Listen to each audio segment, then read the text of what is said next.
Okay. Yeah! And the full-time whistle goes! Oh, Jesus, where Liverpool's title challenge is somehow alive and well in 2022. Mate, what a weekend. Say it now. It's a win, says Hiram with a $2. You can say it. Yeah, I can say it now. It is a win for Liverpool, and my God, they put us through the emotional ringer there once again. The Palace players remonstrating with the referee, Kevin Friend, after about 75 viewings collectively from the VAR and himself on the screen, deciding that Diogo Jota was felled for a penalty by Guaita. Fabinho converted, and Liverpool take home a massive, huge, potentially decisive 3 points. When we look back at this season, could this be the moment where Liverpool's title challenger was born? I think you were right to reference earlier, Paul, the 3 games in a week. It's been the same lads. They play Brentford, then they play Arsenal, then they go again. And I think that told we looked very, very tired from about 60 minutes onwards. What I would say is that you saw a game of 2 halves. It was almost like an amazing 40 minutes for Liverpool, like one of the best 40-minute openings to a game I've seen us have. We were absolutely fantastic. Then we made a couple of sloppy mistakes, a couple of sloppy errors that Palace got in, and Alisson bails us out. And then at half-time, I'm saying, cut those out. They haven't created much, we'll be fine. Well, I was wrong because they created plenty. Conor Gallagher nearly scores. Then we have the back heel off Eduardo and another amazing save by Alisson. Then they get the goal, and then for about, 30 minutes, Liverpool just couldn't get a kick. It wasn't like we were creating loads of chances ourselves. They have the lob, Alisson nearly gets lobbed and gets back as well. So Palace, credit to Crystal Palace, they give us everything we could handle and more there. Absolutely. And on another day, a team with a lesser goalkeeper loses that game, but thankfully, we've got the best goalkeeper in the world plays for us, and he bails us out. But that's what you pay £75 million for when you buy a goalie. He wins you points and he wins you football matches. And as much as we've scored 3 goals there, Paul, our goalkeeper, was the best player, and he wins us that football game. Yep, absolutely. And even like again, a bit of canniness and the willingness to work at the end. We were subpar there, but Liverpool have now navigated the AFCON period.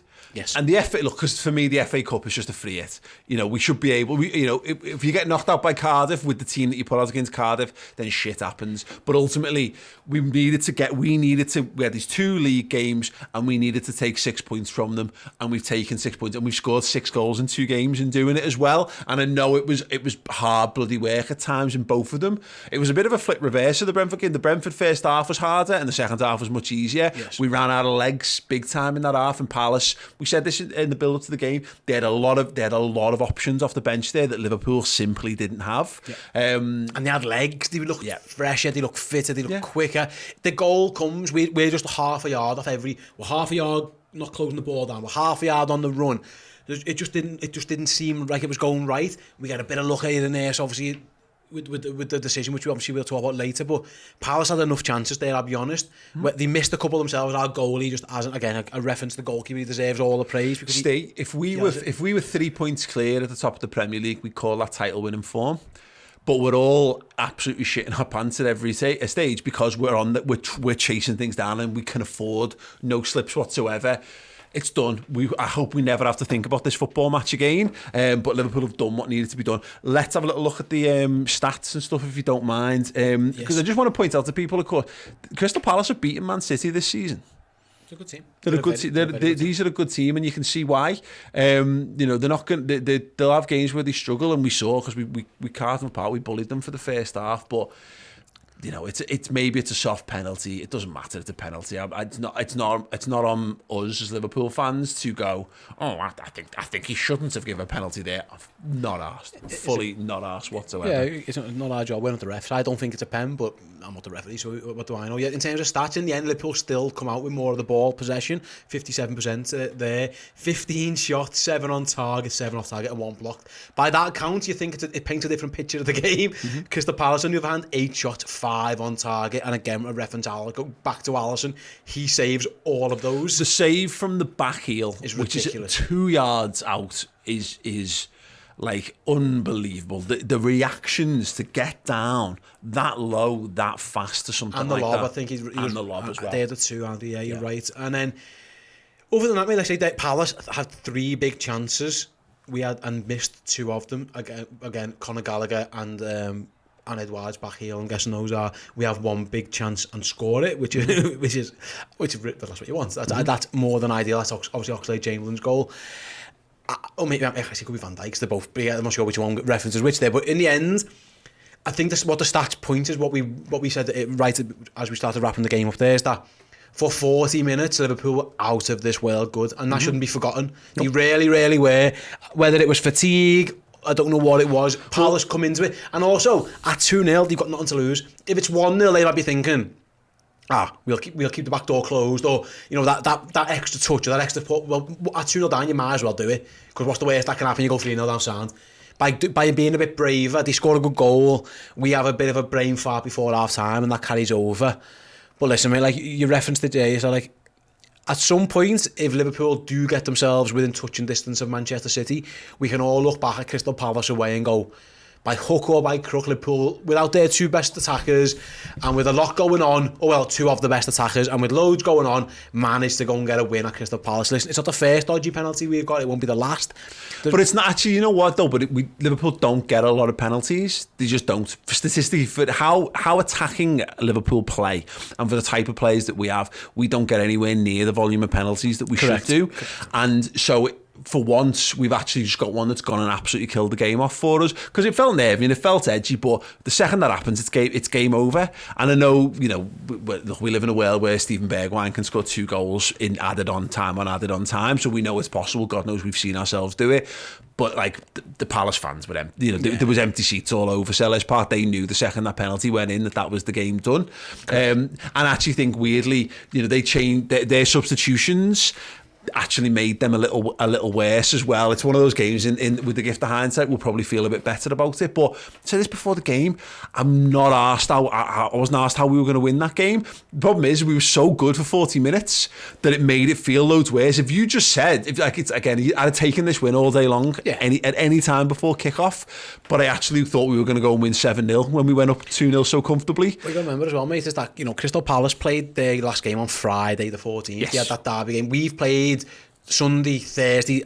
We played Brentford, and then we play Arsenal in a cup game, and then we're away at Arsenal. We're here today, and I think that's all. They looked fresher and fitter. And we've played 2 games since they last kicked the ball. It's one of them where I know the overall quality of Palace is lower, but they've got other loads of similar level lads who do similar sort of things. They've got tons of pace and tons of stuff in reserve, to the point they're bringing Eze on there, and we're bringing Minamino on. And look, this is not. I mean, we can talk about the merits of Minamino, and we have done on plenty of shows in this last couple of weeks, particularly because of the AFCON stuff. But we lost all of our pace in attack. We lost an outball. We lost the ability to just kick it into a channel and run things down.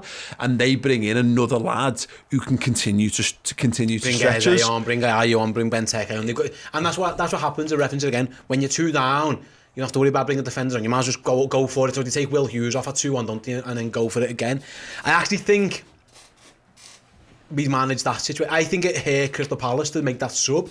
If I'm a Palace fan, I'm thinking, why did we make that sub? Because they were more dangerous with Edouard going in behind. If you want to lump it at Benteke all day, I reckon we'll cope with that. Definitely. We'll be all right with that. When they made that sub, it was a bit of a strange one.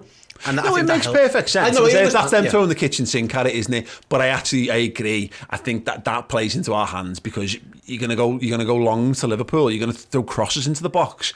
All the best, because it's Virgil van Dijk and Joe Matip. And the goalie comes out and the goalie. They'll have that all day long. I actually thought the way Liverpool defended. We can argue.